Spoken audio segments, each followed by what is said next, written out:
Om Ajnanatimirandasya Jnananjana Shalakaya Chakshurunmilitam Dhena Tasmai Shri Gurave Namah.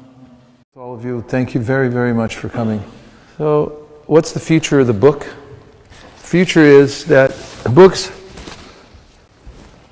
are beloved in society, human society especially. They always have been, even before we had high-speed press and digital printing.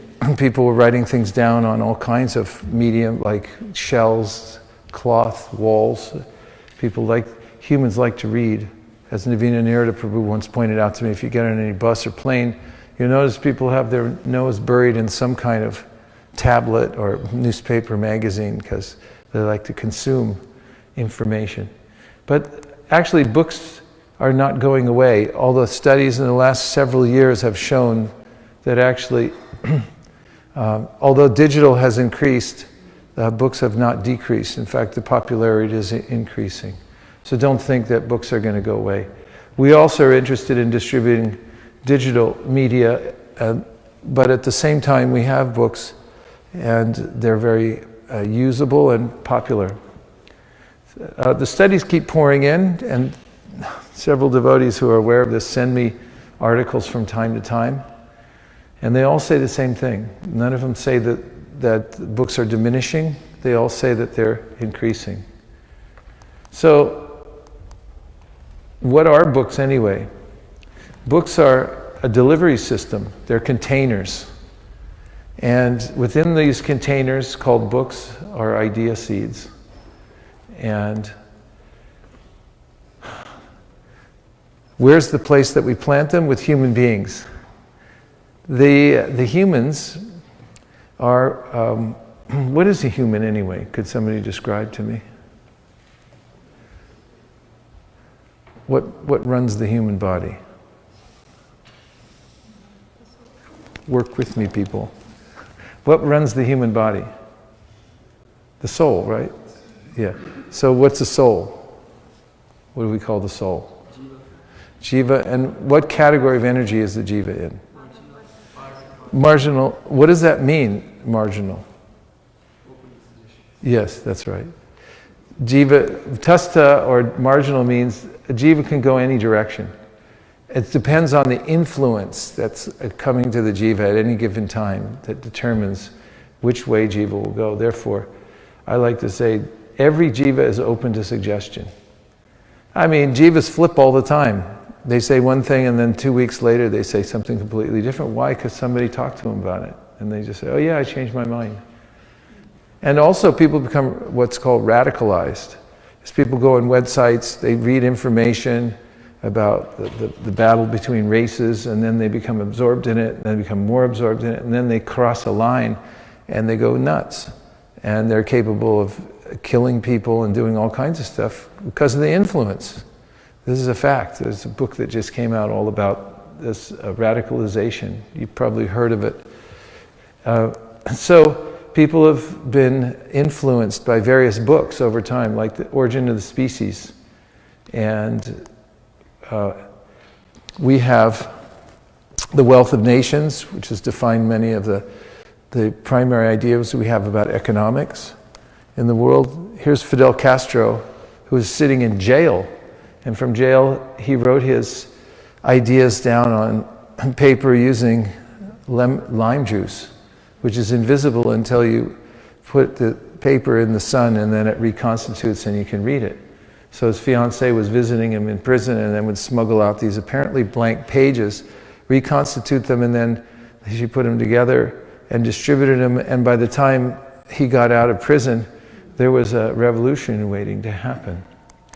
The United States of America, it's commonly known by historians, the revolution was sparked by a pamphlet called Common Sense by Thomas Paine. And that was distributed. Still, it's recorded as the most sold book per capita of any other book in history, because almost everybody in the colonies of America purchased that book and read it. And that's what got people ready for the American Revolution. How about that, eh? The Bible was Protestants said, heck with the church, we want everyone to have literature, and they should be able to access God themselves, so they started printing Bibles. That's the first group that invented a printing press. There was movable type before, and then came this printing press. And by the way, I mentioned in class, either this morning or last night, that I had seen the printing press of Srila Bhaktisiddhanta. When I went we went with our yatra to Bagh Bazaar in Calcutta, his flagship temple. And then I couldn't find the printing press, so we had to talk to some of the Matbasis. And then they finally took a couple of us up to their museum that they're building. And on the very top floor, it was a secret thing. They didn't want everyone to see it until the museum opened. I went up there and I saw the original printing press that Srila Bhaktisiddhanta had purchased and used to crank out all those books and flyers and everything that they distributed. And I offered my obeisances to it. And then I walked around the back of it and I saw that it was made in Cleveland, Ohio. Srila Bhaktisiddhanta had gone to the ends of the earth to import that, high tech at the time, to print his books. It was very moving, actually. It says the Gutenberg press on the right. That's not actually a Gutenberg press, I don't think, or maybe it is, but it's an old press, definitely old. And on the left you see the way that the Goswamis and others used to write scriptures by hand. So this impetus to write, to have books, to share the information, to be able to read it again and again, has been in human society for a long, long time. And so we find that the word sampradaya actually means gift giving. It means to give the greatest gift. That's what sampradaya means. And so the gifts are passed down. Chaitanya Mahaprabhu himself was into literature. He found the Brahma Samhita, had it copied by hand and passed on to all his favorite disciples. Same with the Krishna Karnamrita. And now I want you to notice these pictures. This is a quiz. Are you ready for a quiz? Say yes. Yes. Say yes louder. Yes. Okay, so I want you to take a look at this picture, examine it, and tell me what time period is this taking place? What's a picture of?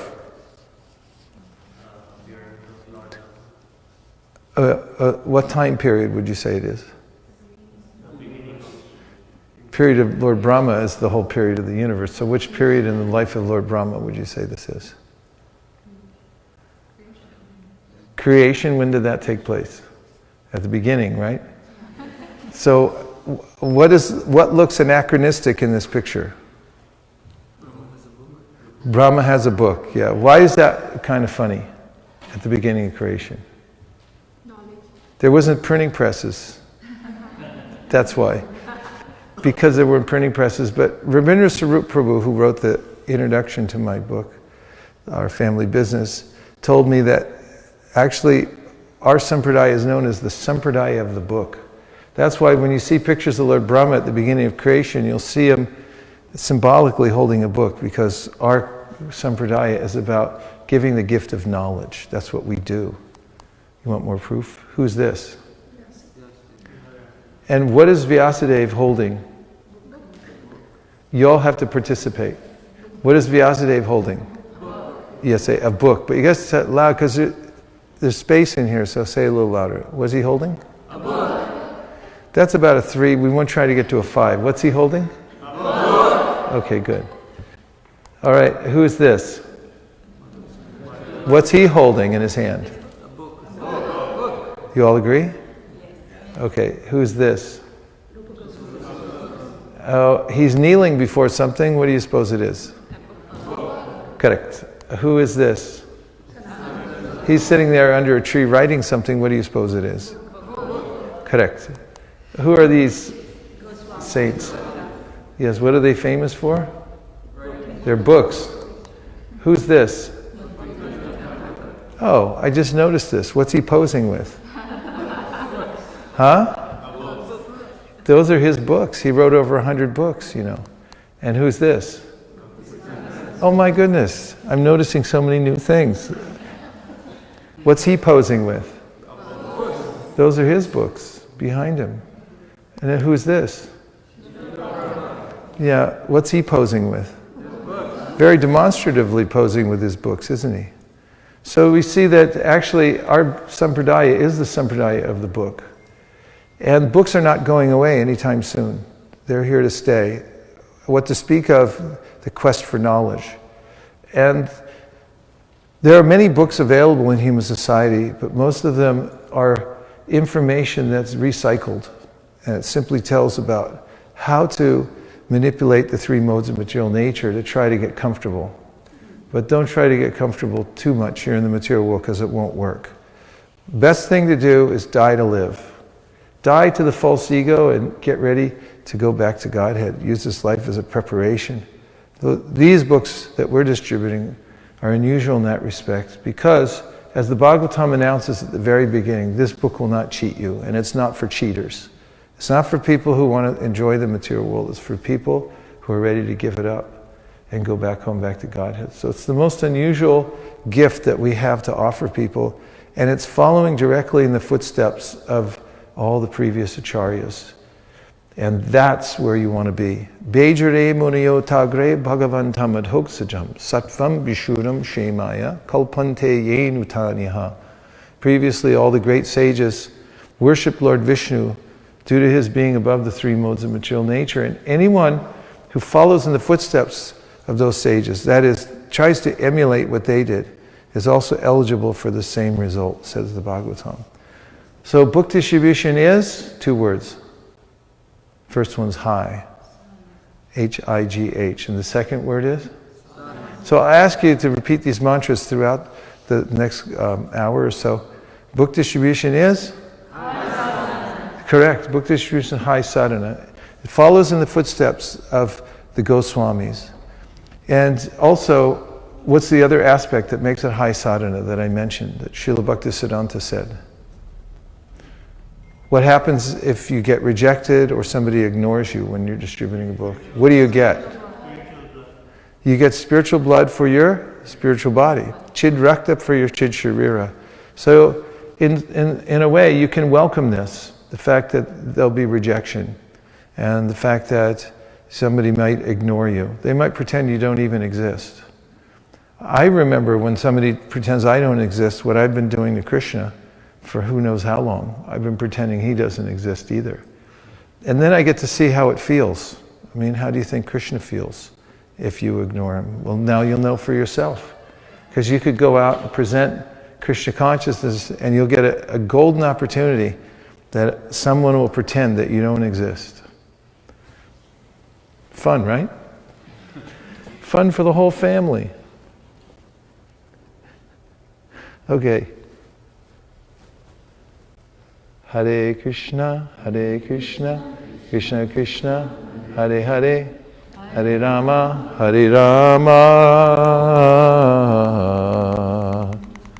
Rama Rama, Hare Hare.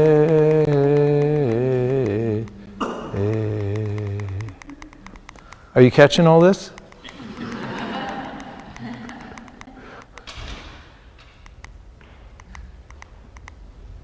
Okay. Actually, you know, there is a ritual we have called touching the pavement.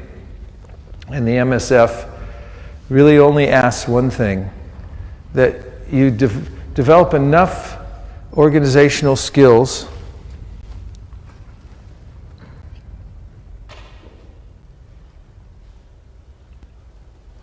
that you can move a number of devotees from one place to the next. I'll tell you right now, that's the hardest part of Sankirtan. The easy part is talking to people and hanging out and selling books. That practically happens by itself. But the part that's hard is getting out the door. That's the first part, because the closer you get to walking out the door, the louder the voice in your head comes that my mom's calling me, she wants a peanut butter and jelly sandwich and I got to go home. And a lot of people, like, they'll stay for the seminar or whatever, and then right before we walk out the door, they'll say, you know, I'm sorry, I got to go because my mom called me, she needs a peanut butter and jelly sandwich and I got to go. So that's the hardest part, is just going out the door. And then the continuation of that is moving from one place to the next. For instance, today we have 3 spots we're going to. And the logistics of moving humans together from one point of the city to the next is onerous. It means that you have to figure out how to move heaven and earth across heaven and earth to get to a new place. And you have to do it all together. And once you're done with that, you can touch the pavement and you're finished for the day. You don't have to do anything else. You don't have to prove yourself in any other way. This is the only thing that you have to do to prove yourself, is that you walk out the door and ignore your mother calling you for a peanut butter and jelly sandwich. And you move from the point where we're starting to the point you've been assigned. And once you get there, you get to touch the pavement. And we want you to take a picture of it. And once you take a picture of it, you're done for the day. You don't have to do anything else. Is that okay? Say yes. Okay. So goal number 1, touch the pavement. People are doing it all over the planet now, touching the pavement, and that's good enough. So remember that book distribution is high sadhana, and make sure to have fun and to use teamwork. So teamwork's important. We're all for one and one for all. The competition will happen automatically. Human beings tend to notice who's doing more service or who's doing less. But it doesn't matter. Everyone should do according to their capacity, and we should encourage one another and try to work together. Not try, we should work together. And these circles, we put our hands together before we go out. This is a symbol of teamwork. We're all working together as one team. Back in ISV, and now in many places around America and Europe, the devotees are not reporting individual scores. We report just team scores, because we're one team working together. And our devotees at ISV have never had individual scores. They never even heard about them, so I never told them from the very beginning. And they're just happy as a lark. So with the MSF, start small and grow. It's the same formula with any kind of program. But if you start small, and you're not even small anymore here, but you've grown to a nice size, but continue to grow incrementally and just be happy and enact the principles of bhakti, and think good things will happen. So here's a few tips that I want to pass on. First one is pick the ripe fruits. So when you go to pick fruits from a tree, which ones do you pick first? Correct.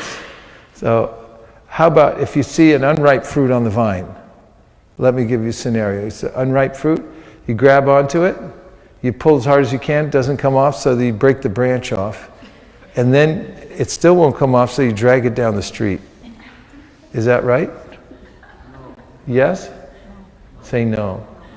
Okay, so no. So same thing with people. You meet somebody, let's just say they're not that interested. So you should follow them down the street, right? And then see if you can follow them all the way to their car. And if they still don't take, you can drive behind them until you get to their house. Is that correct? No. So if you see a ripe fruit, you pick it, and if you see an unripe fruit, leave it on the vine. Let it ripen till later. There's plenty of ripe fruits. And what happens is, if you go after the unripe fruits first, you're going to miss all the ripe fruits. Leave more time for the ripe fruits. It's more important, especially in the beginning. Later on, you'll become more expert at discerning who's almost ripe, and maybe you can make a difference there and turn them. But you don't have to worry in the beginning. You just have to look for those who are already ripe. They're bright and smiling, and they're interested. Like today when we went on Harinam, I didn't see a lot of ripe fruits this morning. People really closed down. They had their headphones on. They were going straight ahead. But there were a couple. Little smile breaks out. Maybe they wave back or something like that. That's an opening. But other than that, if you saw somebody who's closed down and you chased after them and you tried to talk to them, you'd simply feel frustrated by running into a very determined energy, determined not to open the mind. So here's a picture of a devotee talking to a ripe fruit. It was taken at a New York Rath Yatra probably about 15 years ago. Can you see the countenance? Does it look like he's a ripe fruit? You see who I'm talking about? This one on the left with the maroon shirt. Ripe? Yes. Thank you. I pay her to do that. Okay, and here's unripe fruit. This was in the park. That's Akinchana Krishna on the left. And how about the guy on the right? Ripe or unripe? Can you tell by looking at him? Can you tell by looking? Yeah, you can. Okay, listen. Ripe or unripe? Ripe. How about that? Unripe. This? Ripe. That? This? Ripe. Come on, hurry up. You got to decide fast when you're out there. You got 1 second to decide. And I'm going to show you how you decide. And you'll be able to tell right away if they're ripe or unripe fruit. And then you make a decision. Should I talk or not talk? Should I pursue or not pursue? And if you do this, you'll save yourself a lot of time and trouble, and it won't be so hard going on book distribution. Because this isn't about convincing people, it's more about selecting. Be a fruit picker and go out and pick the right fruits. Then you'll be happy all the days of your life, and you'll live very long. Okay, so core and explore. There are 80% of the activities you already know what to do and where to go, right? You have your patterns. Yes? Yeah. There's certain places you have a confidence. This is how I distribute books. This is where I do it. But then take 20% of your time and try new things. Adjust the way that you present. Do it another way. Find out other people who are presenting and see if you can try their way. Or go to new spots. Or try new methods altogether. Be innovative at least 20% of the time. Because this way you'll grow. If you stay in your same pattern, you're not diversified enough, then you can get on a plateau and not move. Do you have any questions about this, Core and Explore? Questions are hard, right? But book distribution is fun and easy. Say. Say. Book distribution is fun and easy. Please say. Correct. Okay. Here's our prime directive. Leave everyone with a good impression. What's our prime directive? That's right. If you go out with the mood that every person I meet, I'll leave them with a good impression. Don't go out with the idea that I'm going to sell a book to everybody or that I have to sell a certain number of books. Just leave everyone you meet with a good impression, and you'll find that when you're in that frame of mind, that people will react to you in a very favorable way. So we're going out as ambassadors of goodwill, just as Prabhupada announced himself when he came to America. And we are in the what? Can you read that? We are in the... Correct. Our motto? Yeah, so always better service. This ABS principle means that every time you present a festival, a monthly Sankirtan festival, anything you do, you're always looking for the gaps. Where was there a little gap? Was something missing? Did you do something you didn't need to do? You spent extra time? Like what could be some gaps you could think of right now from a past MSF or in your own book distribution? Pardon me? You finding good places where people aren't in a rush. Okay? And so that could go on your list, right? For improvement next time. What other improvements have you seen? Not enough books. Yeah, if you run out of books, you could say, we didn't have the right inventory. What else? Having different languages. Yeah, making sure you have language cards. So let's say you go out and then you meet somebody who speaks Mandarin and you can't accommodate and you feel sad that you weren't able to do that. You would put that on your list. And when you have a nice list of room for improvement, then you make it better. And at least 3 improvements every month. And this is called always better service. Always improving. We remain. We go out for? Now that's an easy one. If you're going out for self-purification, you'll definitely be able to reach your goal very quickly. Because, as I said, Chid Rakta for Chid Sharira, right? Spiritual blood for the spiritual body.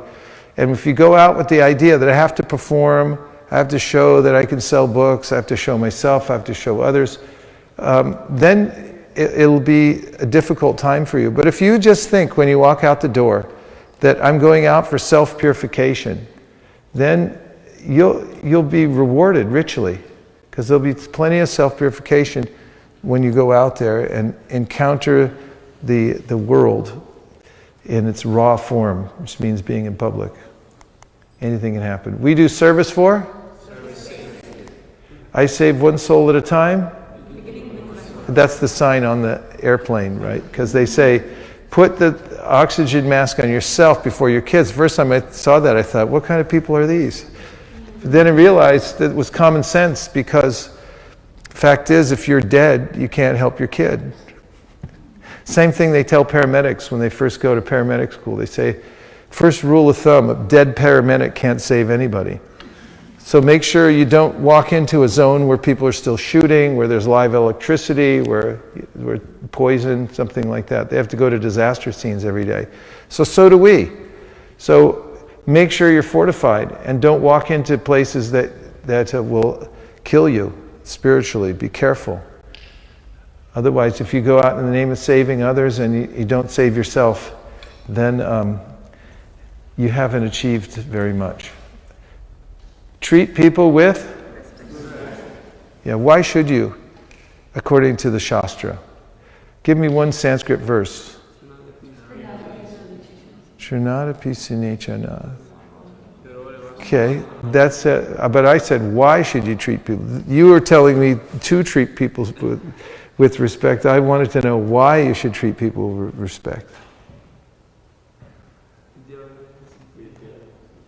Okay, Vidya Vinaya Sampane gives it pretty close. And there's also, from the Sri Upanishad, the two verses 6 and 7. Yastu sarvani bhutani atmani vanu pashyati. It says that you should systematically see all living entities as spiritual sparks. And when you see that they're part and parcel of the Lord, then you won't hate anybody or anything, and you'll appreciate them. So, offer kind, focus on one Srimad Bhagavatam set sold.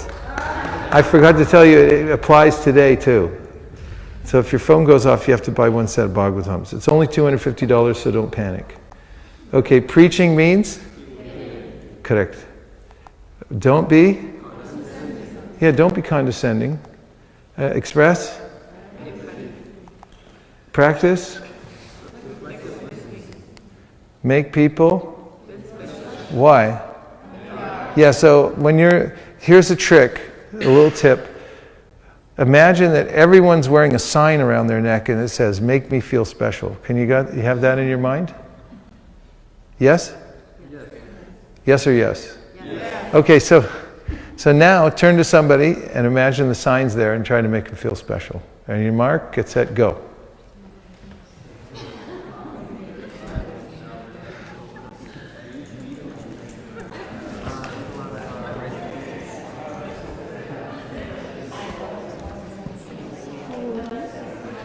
Hey, thanks for coming out for the program, even though you heard it a million times. I love this program. I'm keeping in touch with sisters every time.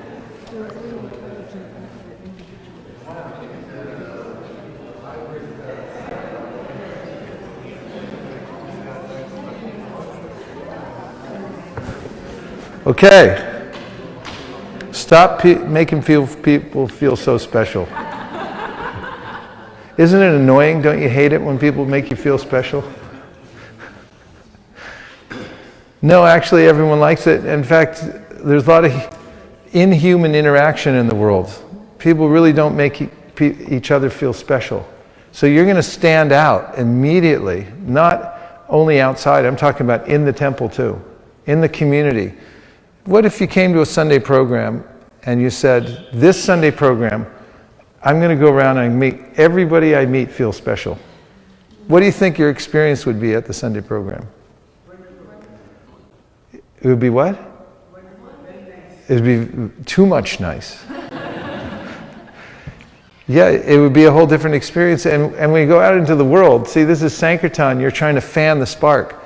So it's genuine. You look for genuine ways to make people feel special. And we have the best and way to do that because we have accurate vision that they're actually spiritual souls. And I'm going to teach you some ways in which that you can truthfully make people feel special.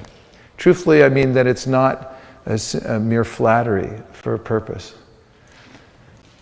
Develop the habit of expressing sincere gratitude and thanks to people you meet, live with, and associate with.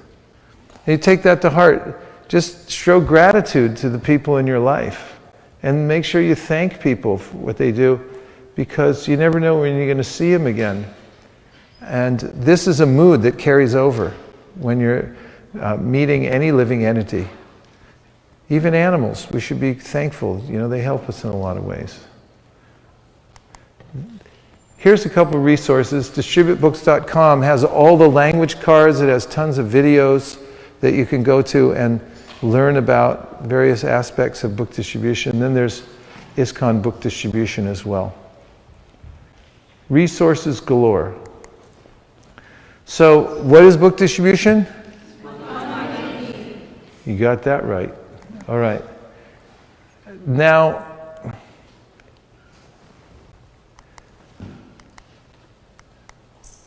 Srila Prabhupada said, there's sufficient merit in our books that if you simply describe them sincerely to anyone, they will buy. So in many products, if you sell a product or a service, they give you a little flip chart. And the presentation's already thought out. They had 17 psychologists look at it and make sure that it's convincing. And then you just show it, and you go through one page to the next, and when you come to the end, you say, so, how many ball-peen hammers would you like to buy? Since our ball-peen hammers can break steel, and then they'll buy. So, but with ours, we have the flip book and the product all in one. There's no difference.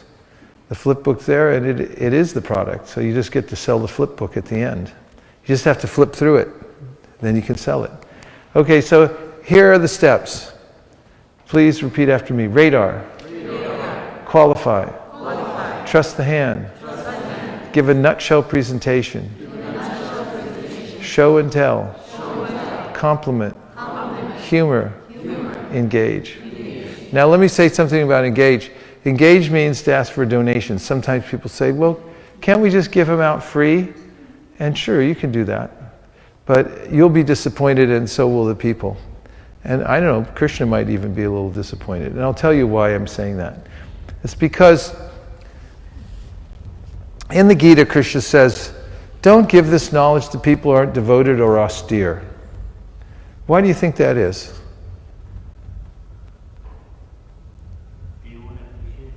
They won't appreciate it. And how do you feel if you give somebody a gift and they don't appreciate it?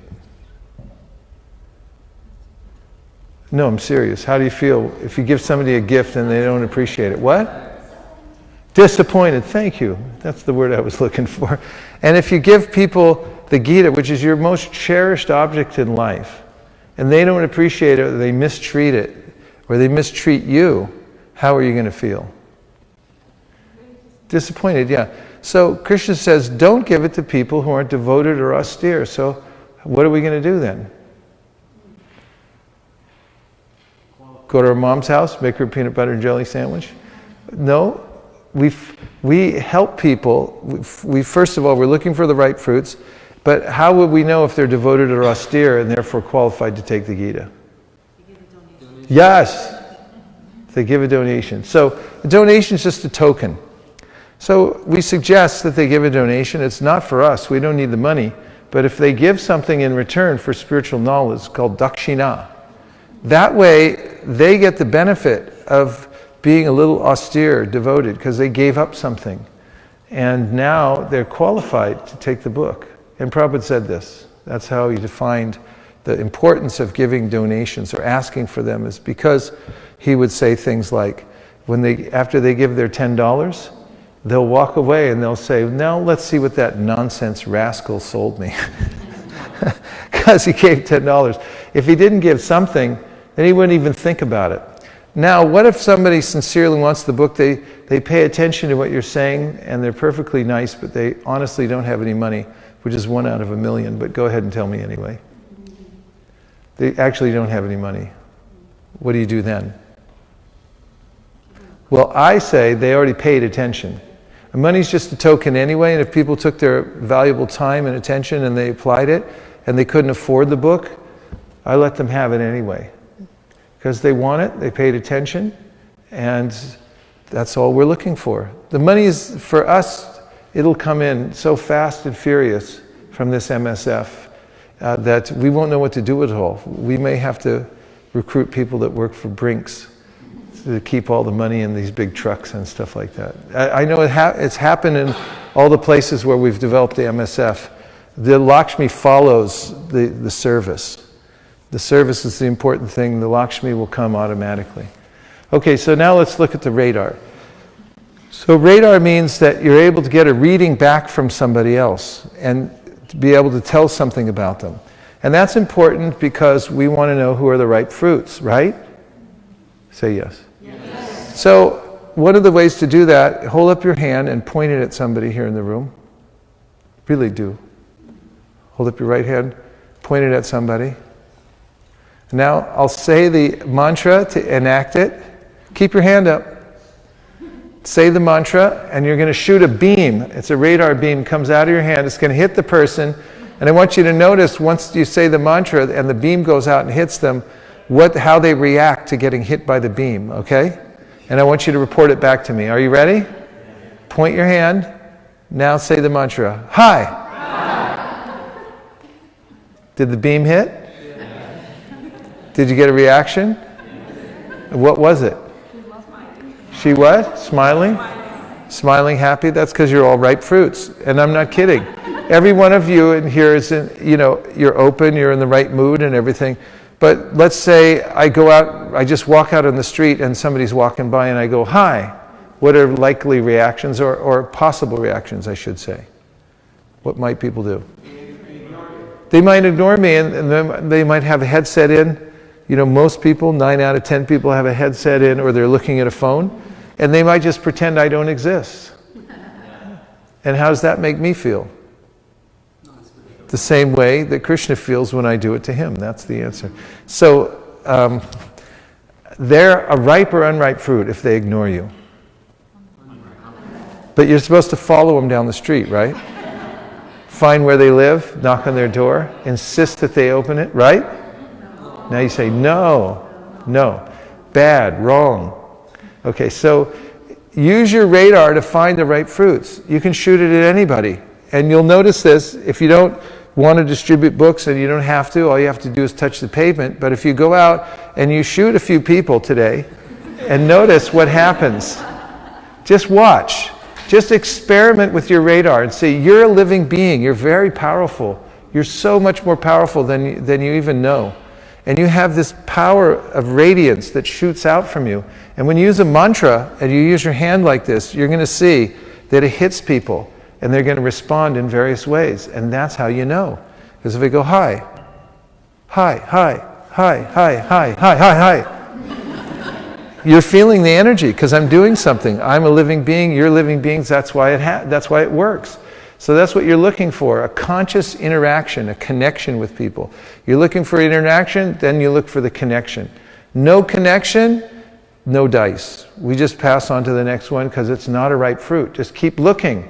If you have to go through 100 people, fine, just wait. And the ripe fruit will emerge from the crowd. You go hi, and they go, hi! You've been all my life, I love you! And that's fine. Okay. Then we've got our hand power and qualified. So if you just jam a book at somebody, they're not sure why you're jamming it at them. They might get a little confused and therefore they might reject it because a confused mind usually says no. So to qualify, you ask a qualifying question.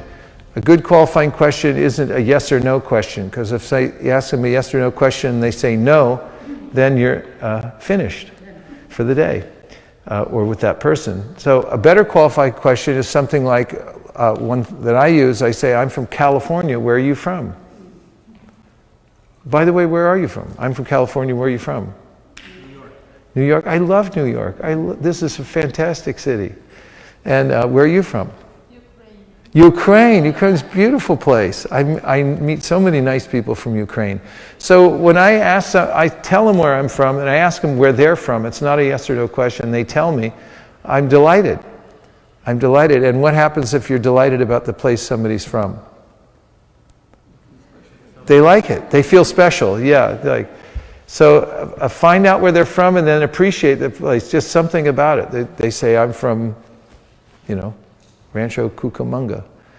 That's an actual place in California. They say, Rancho Cucamonga, I love that name. It's beautiful. Okay, the next one is trust the hand. I want you to notice this picture. This is one of our devotees, Sri Gopal Prabhu, many, many years ago. Now look at the lady's face. Is she into it or not? Not so much. Her face is kind of closed down, but look at her hand. Hand's going, I'll take it. Her mind's going like, oh, I don't know about this. But her hand's going, nope, I'll do it. So if you put the book out towards their hand, you'll notice that they'll take it. So you have to take a little risk there and put it in their hand to see what will happen. And don't worry about it. We'll print more books if one gets away from you. And when you're handing the book over, we say books on yoga and meditation, repeat after me, that show you how to get free from stress. Books on yoga and meditation that show you how to get free from stress. Books on yoga and meditation that show you how to get free from stress. Okay? Now say it. Now you say it.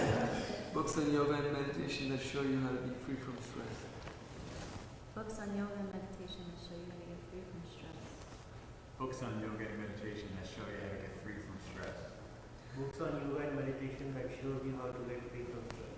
Books on yoga and meditation that show you how to get free from stress. You guys are amazing. I've never seen anything like this before. Wow.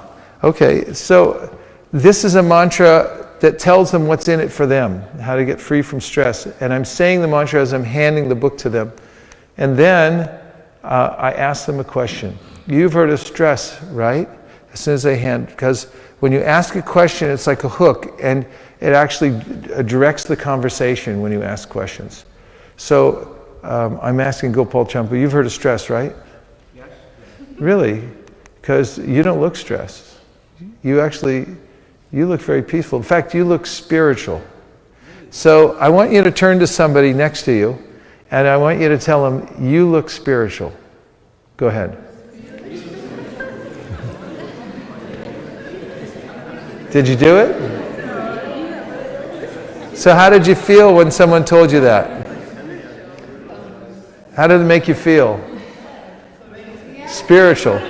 Now I'm going to teach you the most profound truth that I discovered accidentally. This is the fast track to self-realization. Now, have you ever had somebody look at you and go like, you look really tired? This morning maybe, huh? How do you feel when somebody says, you look tired? You suddenly think, oh my God, I look terrible. You look in the mirror and go, I do look tired. How about if somebody looks at you and goes, you look awful? Has anybody ever told you that? No? Well, I can assure you, it's happened to me. And then, then you say, then the rest of the day you feel awful.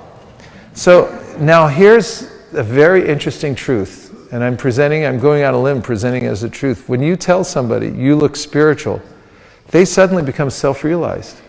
Because one thing is they are spiritual. They just forgot. And when you tell somebody you look spiritual, you'll see all their false ego, everything goes haywire, and all of a sudden they go, hey, wait a minute, I'm a spirit soul. And they achieve a modicum of balance, a little placidity, in that moment when you tell them you look spiritual. And it's just such a profound but simple truth, or simple but profound, and that they are spiritual. And then here comes the big question. And if you just use these two lines in your presentation, which are very truthful, or at least the first one's very truthful, the second is a question, then you'll be successful in your book distribution. Are you ready for the second one? Yeah. Are you sure? I'm not convinced. I'm just want to make sure I'm revealing it to the right people. Okay, here it is. Say it. Turn to somebody next to you and ask them that.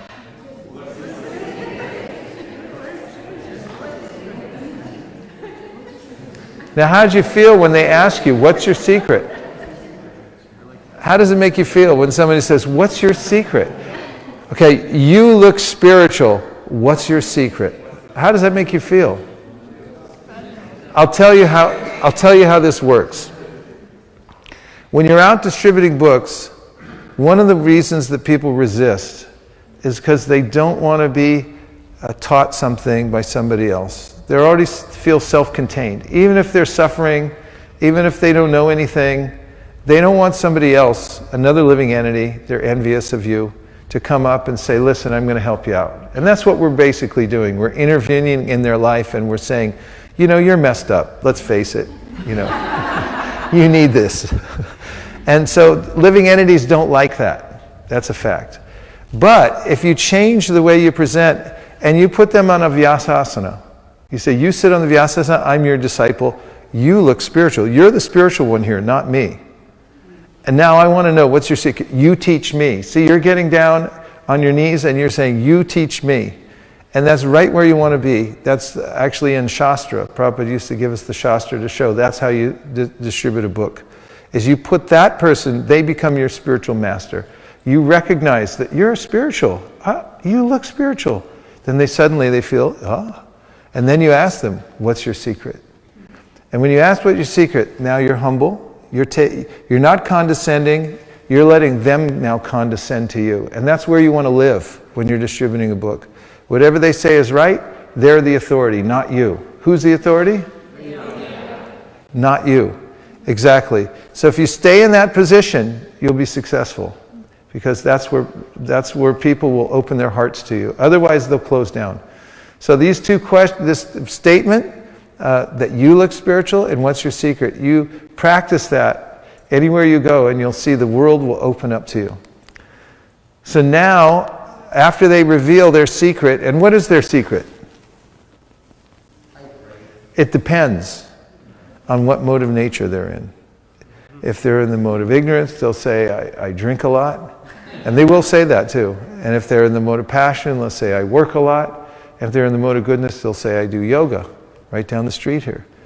And so once they tell you what their secret is, you say, aha, I could tell. That's what you're expressing with your countenance, like I knew you were into this, I knew you were an advanced personality. And now you're qualified to actually see the book, so now I'm taking it back out of your hand to show you your book. And now I'm turning through the book, and on the very back of the book, and I'm saying to them this mantra, I'll show you really quick. How fast am I showing? Yeah, because they're thinking right now, is this going to be a Bhagavatam class or is this going to be over really quick? And you tell them it's really quick. And then you turn to the back cover and there are several people, entities on the back, Thoreau, Emerson, Gandhi, and you can throw in a few more. Martin Luther King Jr., Albert Einstein, the Beatles, and Tupac Shakur. They all read this book, that's a fact. Throw out those names, you don't need to explain them. And then we turn to the Sanskrit writing and ask them, can you read this? Can you read it? They say no, and they just say, I was just testing you. That's kind of funny.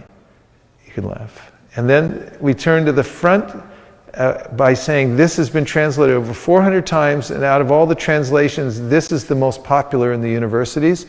And the first couple pages, you'll notice that there's several universities like Georgetown and USC. And all you have to do is point to them and say their names.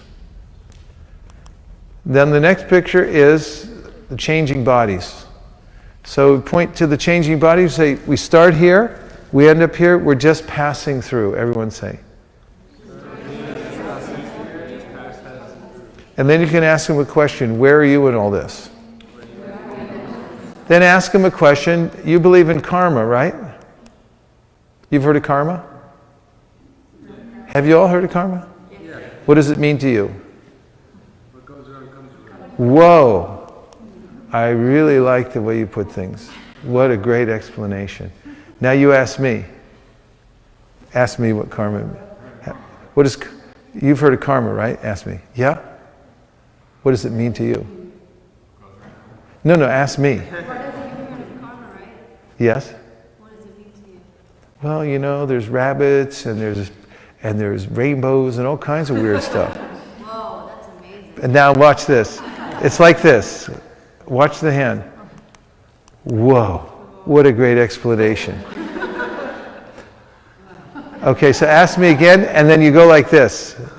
Like really lean into it. Like whenever we ask what karma and they give their answer, then you really want to come back with it. Ask me. Go ahead. Ask me.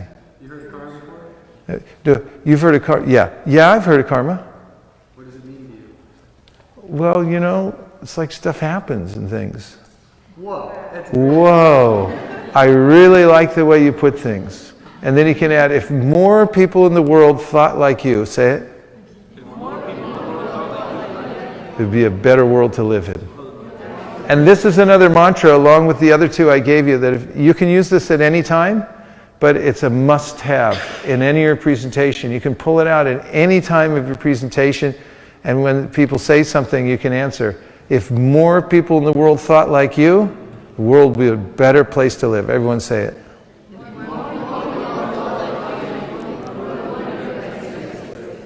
Thank you. I'm feeling better already. We don't have hardbacks today, right? Or do we? 2 hardbacks in the whole temple? OMG. Okay. Navina? The paperback. I don't distribute paperbacks, so I'm not sure what's in it. I don't think it has that picture, does it? Of the guy shooting out of his head. No. It has the picture of, sometimes I use this with the Vaisesika picture. Okay, it's just I don't like to use it with Vyasadeva. But anyway, okay, so then I'll just go through. Then we ask a question, and we say, oh, what do you do professionally? Say that.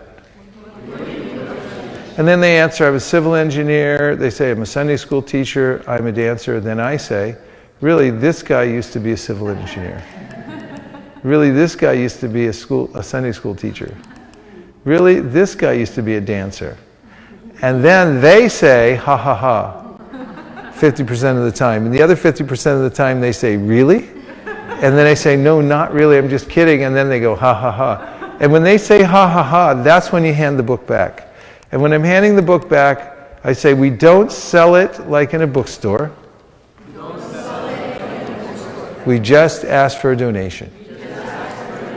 We don't need the money.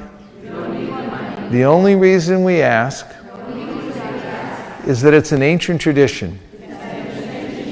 When you give something in return for spiritual knowledge, it connects you to the previous teachers who have passed it down over many generations and allows you to enter deeply within the knowledge. And then, if you like, you can tell them how much it costs with printing and shipping and storage. And say, like, it costs $10 to print. Anything over that you give over that is a donation. If they'd like to hear an amount, because sometimes that helps them. And here are a few comebacks. They say, I already know all about this. And then I say, that's great, I can tell by looking at you. I only pick people who already know all about it. They say, I'm a Muslim, I'm a Hindu, I'm a Christian. And so if I'm handing over a book and they reject it, don't force it back on them. Take it back right away, immediately, because they've already rejected it, so they're not going to keep it. But then hand them the next one. So for instance, if I hand somebody a book and they say, I'm sorry, I'm a Buddhist. And I go, oh, I'm sorry, here, and here. And I give them the Buddha book. And then explain what's in the book. Because Krishna is the source of all avatars, so it works for everyone. So, oh, that's great. Then I'll give you this one. So just give them the next one. If they reject that one, give them the next one, and the next one, the next one. My record is 7. In Hong Kong, Harbor at Hong Kong. Guy took 7 books, gave back 6, took number 7. Okay, are you selling this? They ask that in New York all the time. I remember. In fact, that's where I came up with this line when I worked at LaGuardia Airport back in the 70s. And people would say, "You selling this?" And I came up with this. "We refuse to sell it. It's too valuable. We just ask for a donation." And then immediately they're like, "Oh, okay, I can give a donation." And then, how much should I donate? And my answer to this, we try to keep it under $100, but in your case, we're thinking about making an exception. And then after they buy the book, they'll give you a donation. Then, do you believe in the power of prayer? Say it. Do you believe in the power of prayer? And they say what? Yes. What about no? They say no, then what? Then you say, great, I'll give you a mantra. And so then just go to the mantra. Instead of teaching them the Hare Krishna prayer, teach them the Hare Krishna mantra.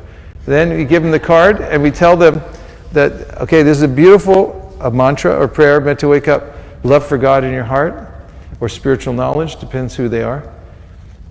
And it's a little hard to say, so I'm going to say it once and you can repeat after me and you'll know how to do it. Are you ready? Yes. Yes, so I say, are you ready? And then they go, yes. And then I say, Hare Krishna. Hare Krishna. Krishna Krishna. Hare Hare. Hare Rama. Hare Rama. Rama Rama. Hare Hare. Yes, and then I congratulate them for being so expert at chanting. And then we give them prasadam. Lollipops, cookies, whatever we have, but always bring prasadam because living entities love you when you give them something to eat. But when they get prasadam, then they get purified. And then get their contact information, if they're open for it, just put it right on your phone or in a pad, because the more ways in which we can stay in touch with them, the more opportunity we can come closer and make more friends.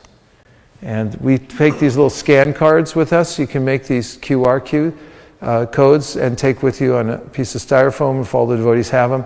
And then you can set it up so when they want to give their information, they just hit it with their phone, and it takes their phone right to a landing area where they can just type in their information and it'll end up in our database. So that's a nice system.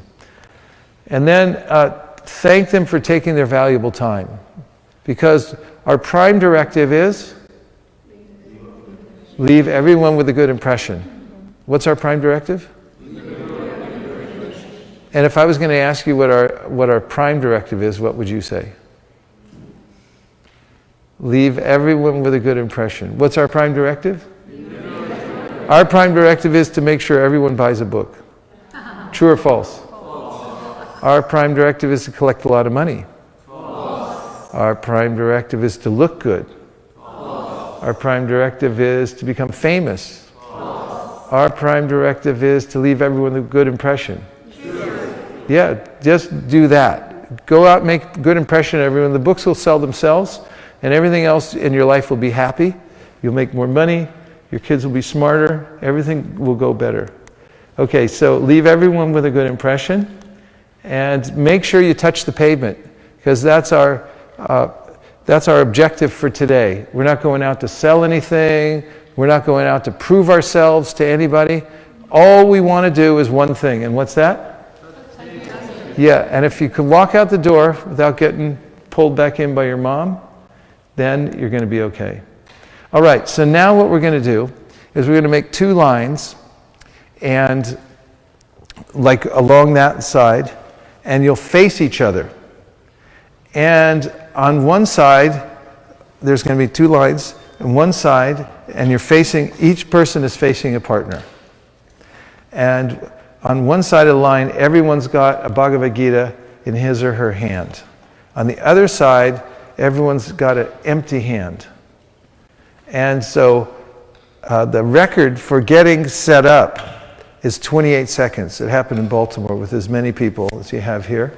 And so we want to test you and see how fast you can make 2 lines with one partner. Each person has a partner, and only one side has the books. And wait a second, I'm going to set my stopwatch. On your mark, get set, go. Try to beat Baltimore. They went much faster than this because it's 28 seconds. That's 10 seconds. 15. 20, 25. Organize, organize. Are you there? 26. I think you just beat the world's record. Okay, give yourselves a hand. Come on. Can I tell them about this? I'll do it right after we do this. They'll sit down. Then it'll be the perfect time. Oh, okay. I'll call you right in. I didn't pull my ear yet. I know. Remember? I heard your breath getting close. No, I'm only halfway through. This is the halfway mark. Well, I don't know what to do then. Except for just go with what we have. Okay.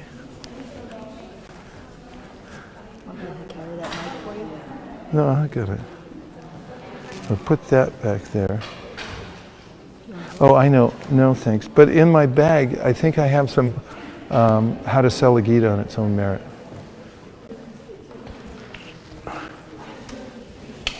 Okay.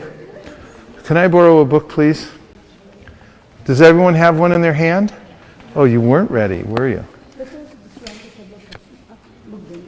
Okay, please look over here just for a second.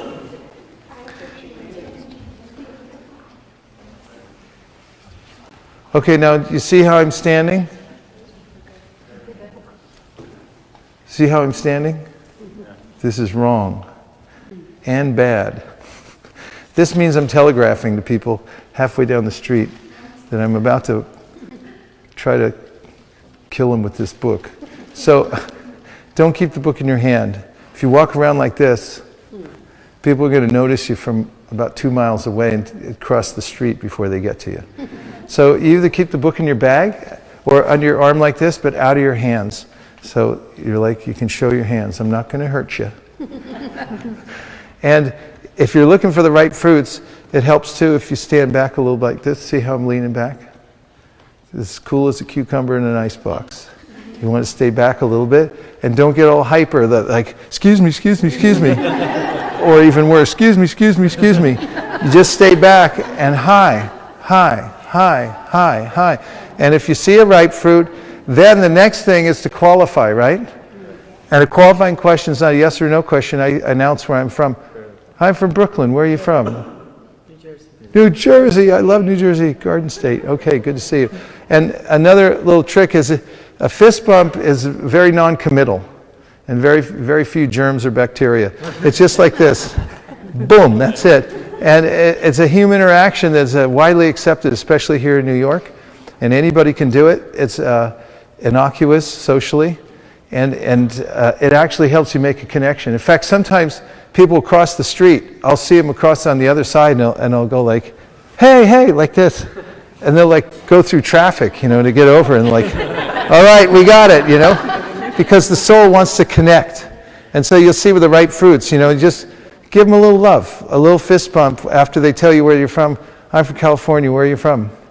New York. I love New York. Fantastic. What a place. Okay, so then with the qualifying question, I say, this is from California to New York. This is from Brooklyn to Manhattan. Books on yoga and meditation that show you how to get free from stress. You've heard of stress before, right? There's my question. It's a hook. Yes. Really? Because you don't look stressed. Actually, you look very peaceful. In fact, you look spiritual.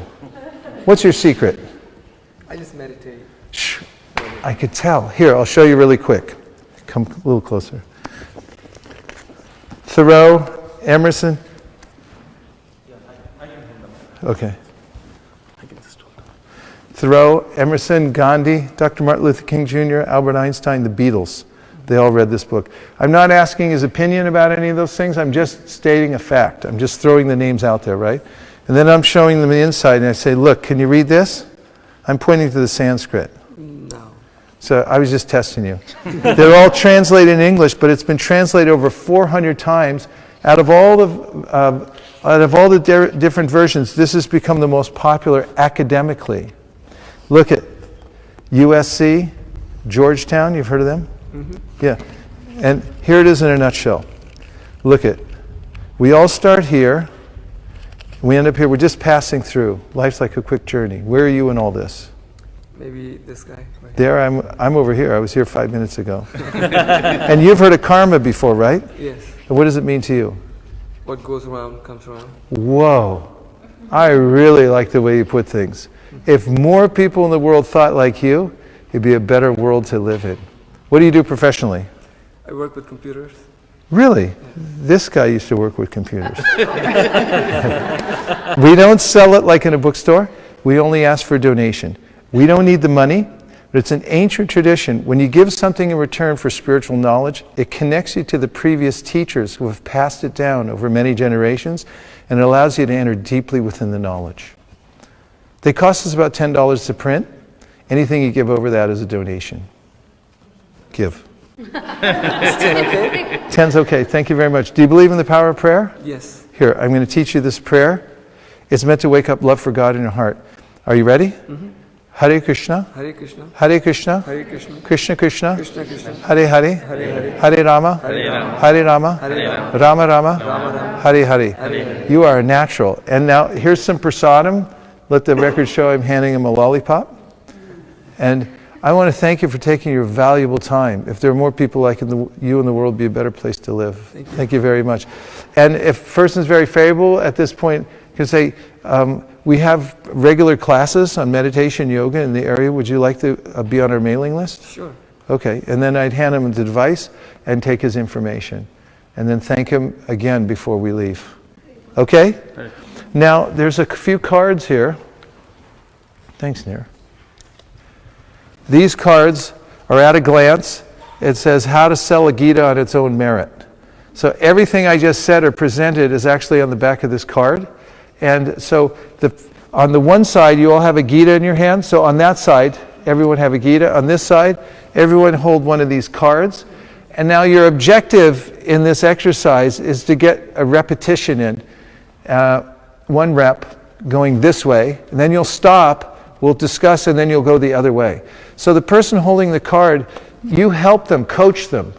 Don't throw up obstacles like, like whatever you can think of. Don't try to put stumbling blocks. Try to actually get them through the thing smoothly and remind them where they are on the thing, okay?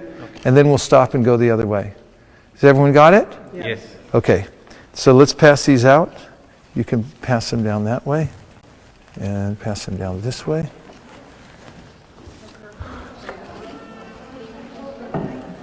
Just this side, not the other side, just this side to start with. And a little trick is that if you're going out and you want to try something very special, when you meet somebody, just tell them that this is the first time you've ever done this, and ask them if they mind if you follow the card. And they'll tell you, no, I don't mind if you follow the card. And can you help me? You read the card and tell me which steps to do.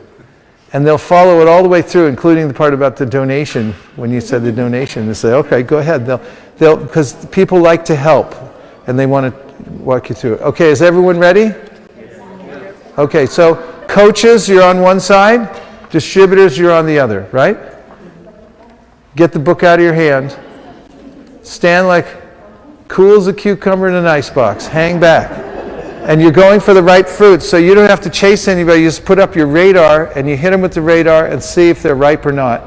And that mantra is easy. It's high, right? And after you do that, then you ask a qualifying question and go one after it. On your mark, get set, go. Go. Thanks, Nir.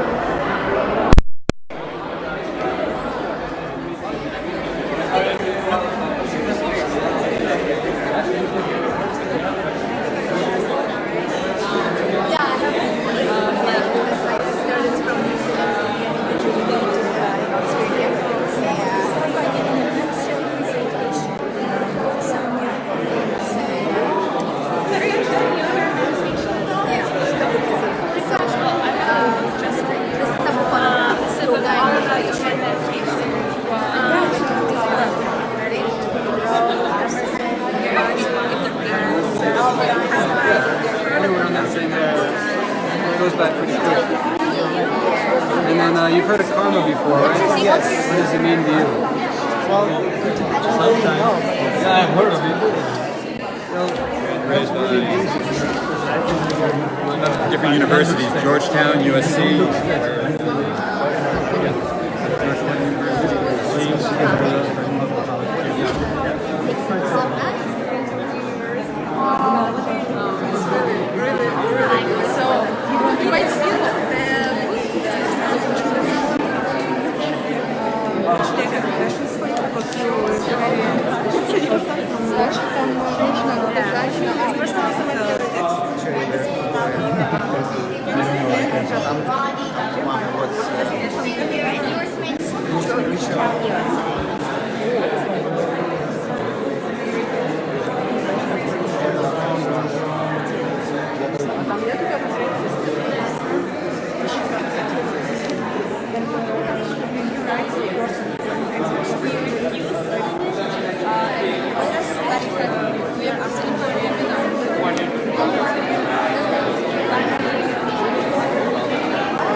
Also, by giving that, you're doing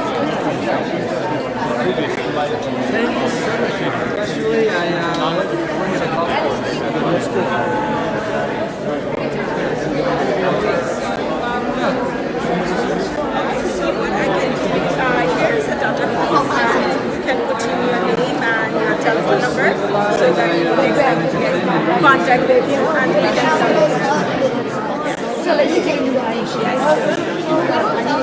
It will be nice talking to you. Yes, same here, my pleasure.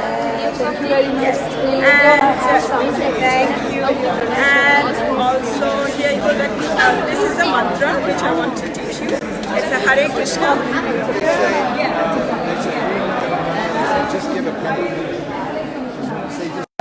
Then they'll go, I can't just give a penny. I say, no, just give a penny.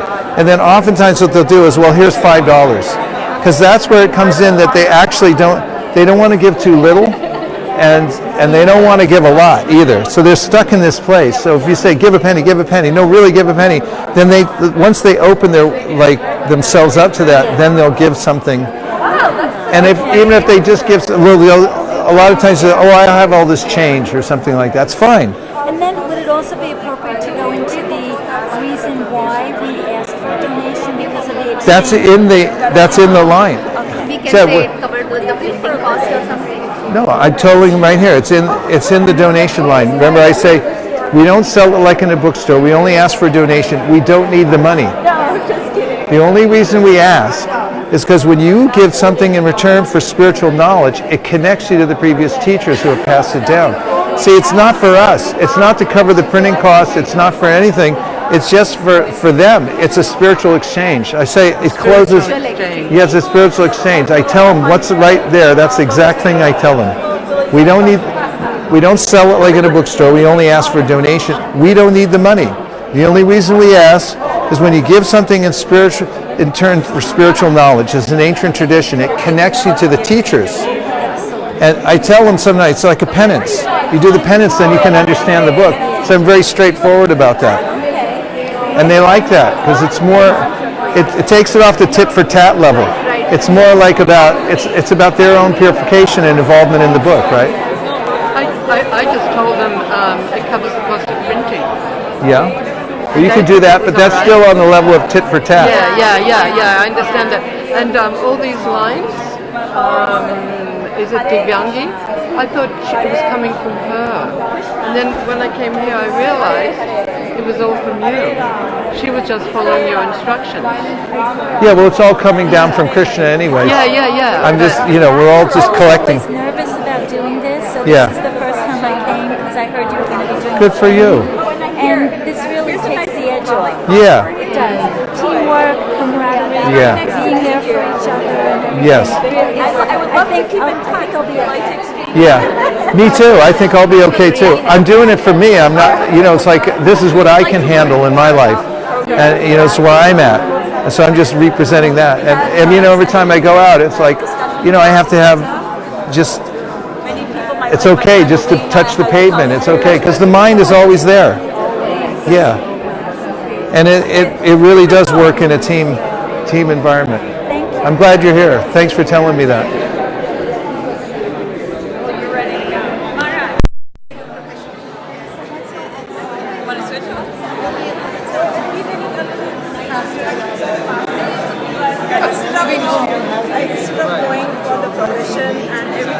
I just asked the question, do you know anything yoga and meditation? And then we started the interaction. Is that okay on the website? It's a good way.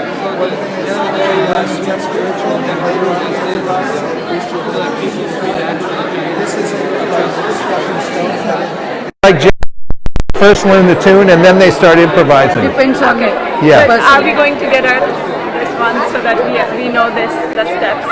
You can keep this. Thank you so much. Yeah. It's available on the website too, so you can download it. Okay, so let's just check. If you can hear me, raise your hand. If you can hear me, raise your hand. If you can hear me, raise your hand. If you can hear me, raise your hand. If you can hear me, raise your hand. If you can hear me, raise your hand. If you can hear me, raise your hand. I can barely hear you. If you can hear me, raise your hand. Okay. So just, I want to check, have you gone one way all the way? Yes. Okay, now before you go the other way, or if you're halfway through, before you continue, I just want to see if you have any questions. Because sometimes things come up while you're presenting. A lot of people ask me questions. I'd rather we ask it in a group so everyone hears it at the same time. What snags, what questions might you have had so far? Yes? I feel like it would be difficult for me to even sound sincere, just repeating, what I've learned, because it's so fake for me. So, first of all, it's not fake. It's just a template, that's all. There's lots of templates and lots of ways you can do it, but when you learn this template, then you can improvise. And the things that I'm saying here, if you look at it really carefully, they're very sincere, actually. There's nothing that's condescending. There's nothing that's actually fake. But while we're here and you're thinking about it, you might consider that, oh yeah, seems artificial, right? But when you actually get out there and you're dealing with live people, you'll notice that you need a direction to go. And this will help you. Even if you think it seems artificial, learn the template, and then when you get out and there's live bullets flying, you'll find out that you actually need, what's the next step? Because people are kind of like, they're under the modes, and you're going to feel it coming from them. And you need this fortification before you go out there. Once you get it down and you start flying on your own, then you can start innovating, and you'll add your own sincerity. Just BYOS, bring your own sincerity. You bring your own sincerity and add it to the template. And you'll see what I mean if you watch me talking to people out there. I really do want to connect with them and care about them. But I need also to have a template, because it's just like in the material world, you've got these two things. Your goal of spiritual life, but you also have to do your duties in life. So if you go to your job interview and they say, where are you from? And you say, I'm from the spiritual world, they'll kick you out. But so you have to have a little template. You go, where are you from? It's like, oh, I'm from Columbia University and this and that. And it's like, that's kind of fake too. Not that you didn't go to Columbia. I'm just saying that, the whole material scheme is a little fake. But you still have to do that at the same time. So it's a little complicated. But trust me, it'll work. And you'll be able to add your own sincerity, and you'll be fine. Better than fine. What other questions do you have?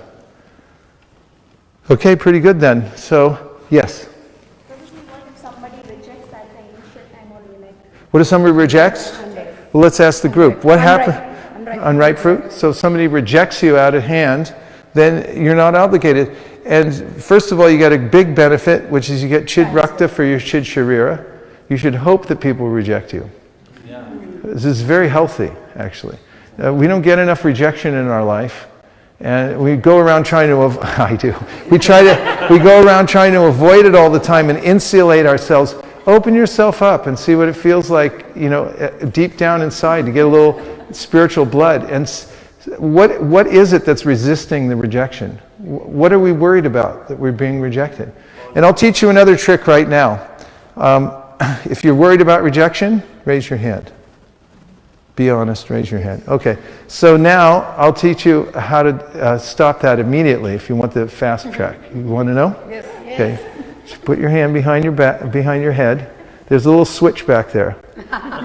And when you flip the switch, you go off human mode. Humans worry all the time. You go off human mode and you turn into a little robot. Robots don't care about anything. You just put them in direction and you go robot, and it just goes. So now once you switch the robot mode, just switch it on. 1, 2, 3, switch. Now you're robots. You don't care about anything, do you? This is on Facebook too. Okay, so we learn to do that. Learn to actually, as Krishna says throughout the Bhagavad Gita, be sama, be equal. This way, that way. I'm doing my duty, whatever it is. And that's one of the aspects of self-realization when you go on a book distribution. Your mind's saying, these people hate you, these people will like you. Then the guy you thought would like you, he hates you, and the other way around, and you start learning. So then you can just approach everybody and see what happens. Do it for self-purification. Don't go out to sell the book, and you'll be fine. Okay, so let's go the other way. If you haven't done it the other way, do it now, or if you're in the middle of it, just finish it up, and when you're done, we have a few more minutes to sit down and have a discussion. Yes? If 1 second. Okay, just ask me. If someone's not favorable to the book, maybe, but you feel like you want to send them off with something still, that maybe could you ask them, could you still introduce them to the mantra? Is that an opportunity maybe to still... Our rule is that you try to engage everybody as completely as possible. So if they don't take a book, maybe I would just be like, well, can I give you Any something? level of engagement is fine. So the very least thing you can do is leave them with a good impression. Like, let's say they ignore you, don't make a snide remark or something like that. That's what the Shastra says. Just don't interact. And then the next level, they might just, take some prasadam or whatever you can do. But you just have to judge each one. We're trying to give. And as wide open as they are, we'll pour in as much as we can. And if they're a little teeny opening, you try to put a lollipop through the opening. And just do what you can. Because we're giving. That's what we're going to do. Yeah. I just figured, like, if we're not taking a book, if, like, they'd be favorable to a card, I guess it's not about the book. The book's just the tip of the spear, but the whole thing actually has to do with leaving everyone with a good impression, just making friends with people. So you don't have to worry about an end result. The whole thing is a holistic experience. Okay? All right. Just make friends. You know how to do that. Make friends with people, and the book's incidental. It's just something that's happening along the way. I think that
So here's something for you. This is called prasadam. This is special spiritually sanctified. It just looks like a lollipop, but it actually has some spiritual potency to it. And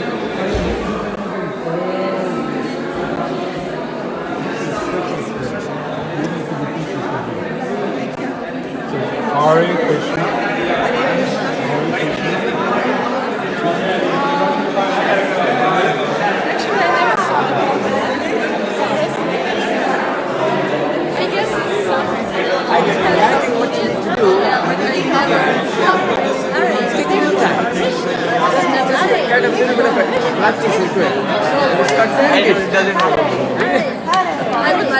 Have a good day. Take care.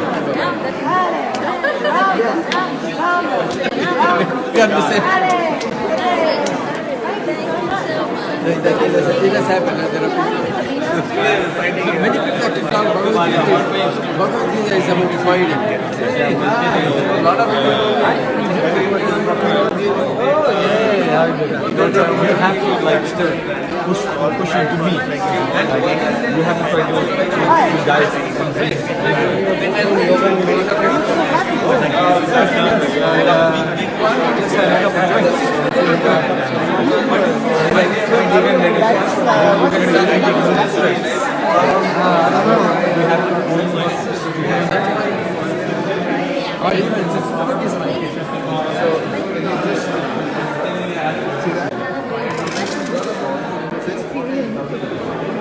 Okay, I have a question. Like, which body language tricks do you use? Body language? Well, one is close cucumber and that's fine. Standing back, I'm not chasing it. I'm not chasing it. So, like I'm leaning back. The more I kind of retreat from them, like I'm not coming after you, the more they feel like they want to talk. Because if I feel like I'm advancing, then they kind of like resist, and then it pushes them away. What about like eye contact? Yeah, that's the first place I'm looking when I'm approaching. It's like I'm looking at their eyes, because the eyes tell everything, and you'll notice it's like where the consciousness is most coming out of the body. So when you look at somebody in their eyes, they'll broadcast, because they know you're there, and especially if you're demonstrative and you go like this, hi, that means I want to talk.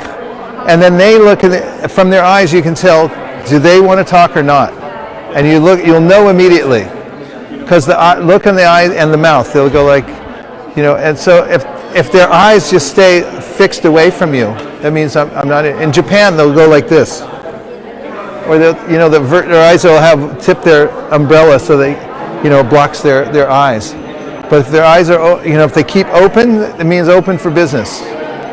So it's very important to notice that. Can I ask another Yeah. question?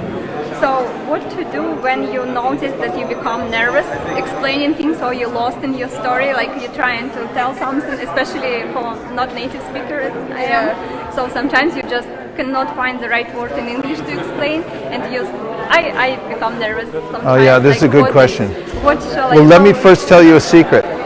It's actually more effective when you don't know how to speak the language than when you do. Really? Why? Because you're not expected to be articulate. Like when I'm in Japan, I do speak Japanese, but I don't use it when I'm on the street selling books. I'll walk up to people who speak Japanese and I'll say, excuse me, are you Japanese? And they're like, yeah, and I go, oh great, and then they want to talk to me. If I go up and say, sumimasen, Nihonjin desu ka? That, I'm asking in Japanese, and they'll think, here's a wise guy, he speaks Japanese, and I'll tell you, we were just last 2 years, our yatra in Puri, we had Chinese, Japanese, American devotees, and we sold 5,000 books in 5 days to Oriens and Bengalis, and we don't speak a word of their language. And that's because we just use, body language. One of the first people I ever trained up on book distribution was a stutterer. And the temple president said, I want you to train up this bhakta. And the bhakta talked like, he did,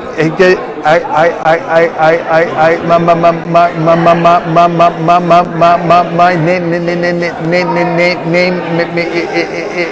is Mike. And I'm thinking, how am I going to train him up? So I take him out there, and everybody took a book. Because he come up, use me, and people like they were afraid to walk away because they were thinking like, if I walk away now. And same thing in UK. I took a deaf person out with me, and he sold more books than anybody, and they're doing huge. So you don't have to speak the language. It's a benefit if you don't. Yeah, so you use See? less words. What? So better to use less words. You can use fewer words, and you can just, be yourself, and you'll do fine. Okay? All right. So, like when we ask, like like, what's your thoughts about yoga or stress or something? We ask what? Like in this template we have like, you have heard about stress? You've heard of stress, yoga right? Or something, Heard of right? stress, right? Yeah. Yeah. Yeah. So if they divert the discussion to like social issues or politics or something that we don't know how. Oh, that's when it gets fun and interesting. Because many times We can say next subject. Yeah. Well, we'll tell the whole group. We're going to meet for 5 minutes right now.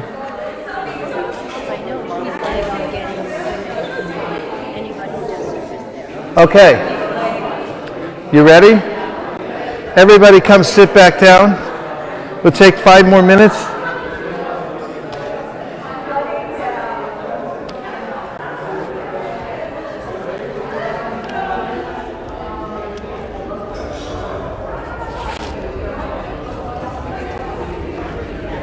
Hare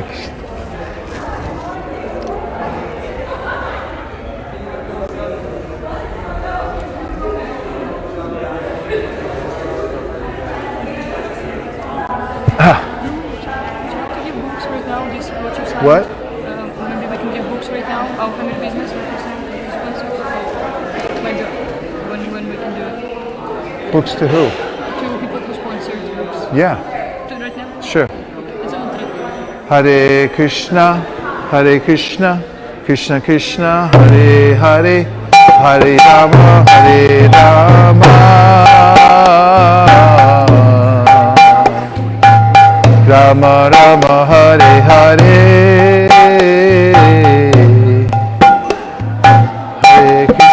Hare Krishna, Krishna Krishna, Hare Hare, Hare Rama, Hare Rama,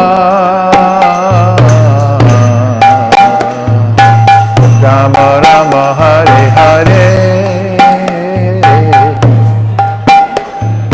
Hare Krishna, Krishna Krishna, Hare Hare, Hare Rama, Hare Rama, Rama Rama, Hare Hare,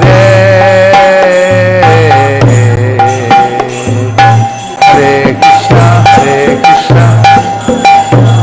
Hare, Hare Rama, Hare Rama,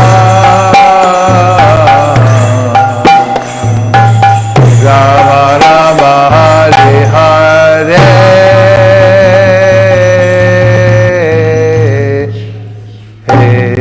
Hare Krishna. You did great. You're all amazing. I've never seen a group that picked it up so fast. And so this little bit of introduction training doesn't answer all the questions. Those will be there to discover as you go forward, because you'll find that there are aberrations that will occur. And so I just want to reiterate that you're not going out to perform. You're not going out for any kind of idea that you're going to be perfect. You're not even going out to sell books. All you're going out to do is touch the pavement and feel what it feels like to walk out the door. And you don't have to, honestly, you don't have to do anything once you get out there. Don't feel obligated at all. Just feel like what it feels like to go past the threshold, get in the car, and feel like your heart's pumping, like what's going to happen. That's a good place to live, at least some of your time in your month, where you feel like, God, I'm not sure what's going to happen right now. I'm really, Krishna, I'm really surrendering here, because I'd rather be home, and I think my mom is calling me for a peanut butter and jelly sandwich. But I'm going anyway. And this is like the mood of surrender. You know, it's like the gopis going to the forest. They just dropped everything and they went. And that's what it feels like to go on Sankirtan. There's a million other things that you could do, but you're doing this instead. And that's all you really have to achieve. And once you've done that, and you've got there and touched the pavement, then you're really in. You're really good.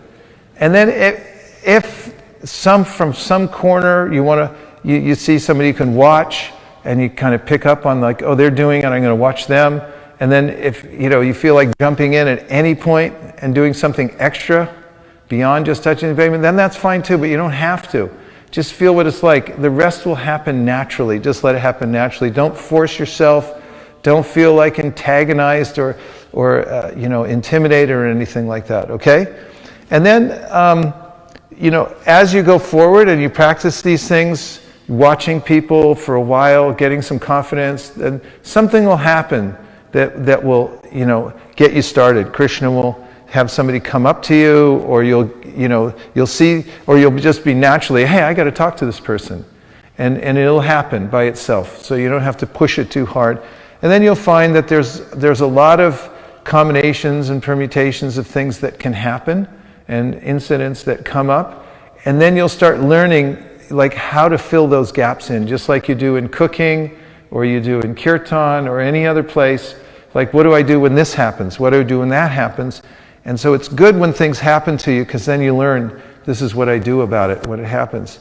And that's how you get good, as you just practice again and again. We'll take a few last questions that you might have, in case I haven't answered them. Yes, Dr. Alex. A lot of times people say they don't have cash. I don't have cash. Perfect, we don't take cash. We take MasterCard, Visa, American Express, Carte Blanche, or Diners Club. So, yeah, we take cards, right? Who has the sliders, and are they ready to go? We're lined up with the bank, right? Yes? What's that?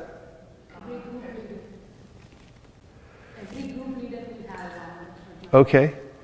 In every group there's going to be a slider, so just make sure you know who has the slider. And what I always do is when someone says, they'll pull out a credit card, and then I say, we have our CPA here, let me go get him, or let me go get her, and they bring them over.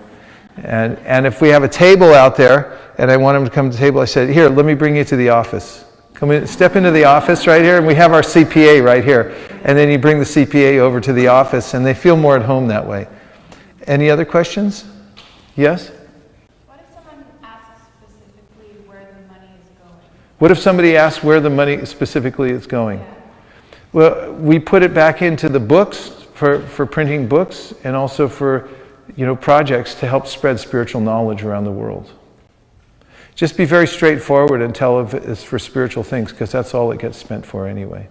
And people appreciate that.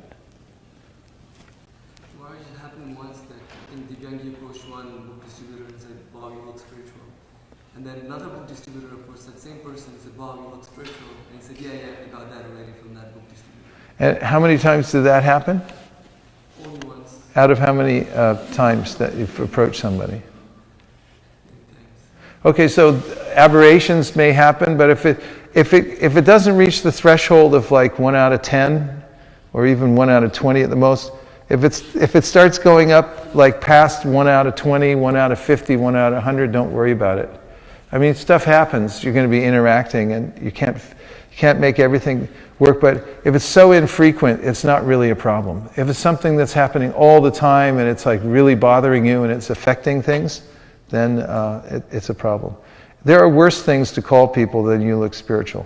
But what you're really worried about is that they think that we're insincere just using a line, but we're not.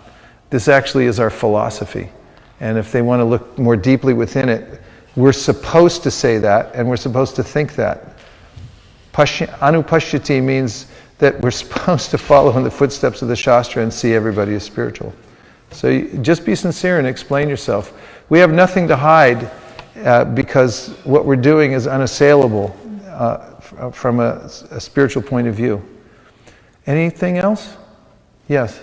What if a person says, I'm atheist, I don't believe in God, what should be the best reply? Okay, so let's say you hand them a book and they say, I'm an atheist, I don't believe in God, and they give it back and go, okay, fantastic, here, I'll give you this one. This one's more suited for atheists. So, and if somebody says Buddhist, or they say, I'm a whatever it is, and they reject. If they reject, you take it back and you give them another one. Because we do have ones for atheists, we have ones for Buddhists, we have ones for people that believe in Allah. And we can accommodate everyone because Krishna is the source of everything. And we're not kidding. We really do. I mean, if you read through all our philosophy, it addresses everyone. We definitely address atheism, we talk about Buddhism, we talk about Christianity. Everything's addressed within these books. Yes? So, what book best to It really depends. Like once I was outside an Indian store, I was showing some young Indian devotees how to sell books, and a man came out. I showed him a Bhagavad Gita, and he said, no, I'm a Muslim. And I said, oh, I'm sorry. And I turned to the young Indian devotees and I said, give me the Muslim book. And they looked at me like I was crazy. And they were like fumbling around, this one. I said, give him that one. And they gave me a Krishna book, and he bought it. Because ultimately, as I explained to him very straightforwardly, we believe in Allah. There are many names for God. And I told him, I said, we believe Allah is within everyone's heart.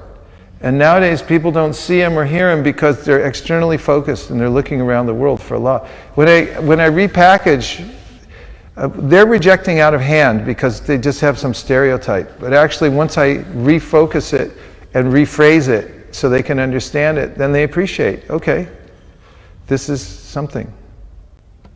But any book will do unless you have one designated. Okay. Yes. Last two. We'll take two more and that's it. I often saw people who are interested to hear about the book, like present the philosophy of, say, the Gita, for example. People are interested in hearing about the book. Yes, but they are not very willing to. Essentially they want the book for free, but they are not. They want the book for free. Yeah, they don't want to pay. So they want to pay. Okay, that's a good question. People say a lot of times, I don't have any money. That's not true. Everybody has money. You can't live without money in this world. It's just a matter that the reason they say that mostly is because they're not sure how much to give. And they're thinking like this book is worth $20, $30, because books like this cost that much in a bookstore, but I don't want to give $20 or $30. And if I give less, then I'm going to embarrass myself and I'll feel rejected. They're worried about rejection as much as you are. And they don't want to be rejected by, it's like, can I give $5? And you say, no, that's not enough.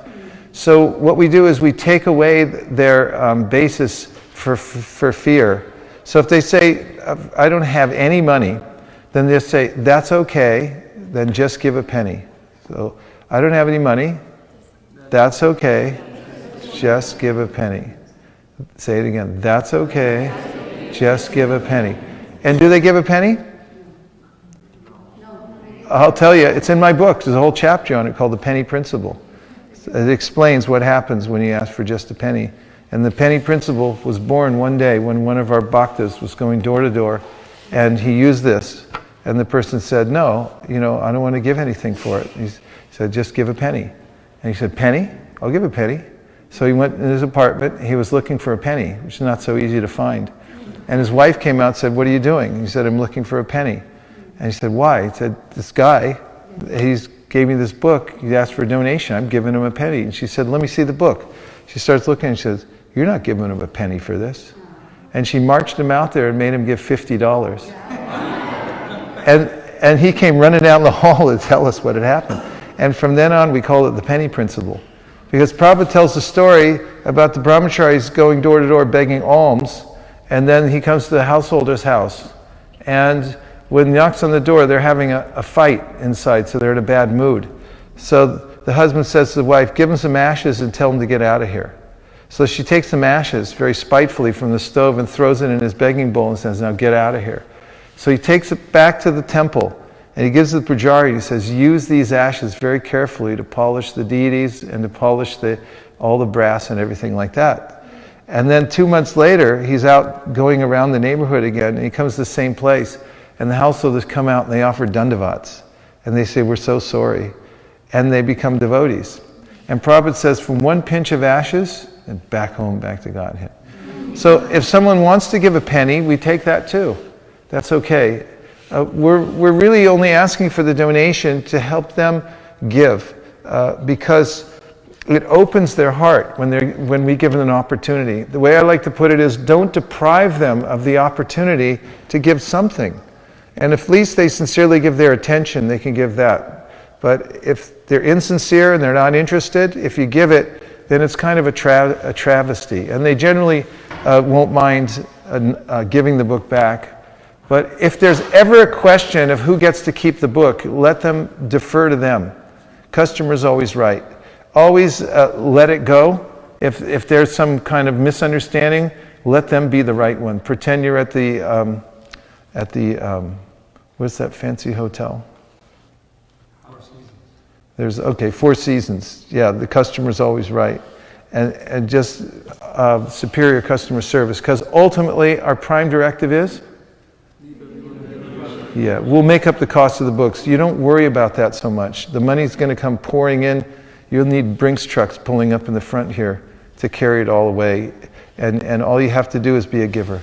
So now we actually have the fun part, which is, first of all, to explain that Pancharatna Prabhu has a website where he's introducing some people to chanting. It's called Chant Now. And he has some cards, and it's a portal that people can go to. So if you meet somebody and you want to help hook them up to a place where they can get support and learn about chanting, have association with devotees and stuff, you can show them the card or hand them one. He'll give them cards to pass out. You can use it as the mantra card also, because it has the mantra on it, and then you can tell people. Also, what about fortunate people? Any of these people? Anyway, you can do that some other time. Okay. And so now... also, I do have a web address for taking contacts. Okay. People want to take that down. All right. We can put it out to the WhatsApp group so that everyone has it on their device. Everyone here is on the WhatsApp group? Kishori Rani is going to help us get ready to do our main job of the day, which is just walking out the door, and then the hard part is like actually how to get down to the place. Now, when you get down there, make sure you take a picture of your group, everyone touching the pavement together, and put it up on the WhatsApp group so we can all know that we all made it and touched the pavement. Okay? Say yes. Yes. Okay. And before we actually, after she gives the groups and we're about to walk out of here, we want one group photo with everyone with our hands in the circle. Okay? All right. Nachariyar Marman, Nachariyar Marman, Nachariyar Marman, Nachariyar Marman, hey, Nachariyar Marman, Nachariyar Marman, Nachariyar Marman, Nachariyar Marman.